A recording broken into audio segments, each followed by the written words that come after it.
Do you want to build a web app without coding? In this Lovable AI tutorial for beginners, I will show you how to create your own no-code site using Lovable. So, make sure to like and subscribe. Step 1. Go to lovable.so and sign in with your Google or email account.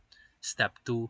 Click Create New App from your dashboard and choose a layout template that fits your goal, like portfolio, product page, or landing page. Step 3. Start editing by clicking on the text blocks, images, and buttons. You can add new sections using the drag and drop interface. Step 4. On the left menu, you can click on AI Builder to describe what you want to create, and then Lovable will auto-generate a layout and content that you prepare. Step 5. Use the preview button to test how your app looks on desktop and mobile.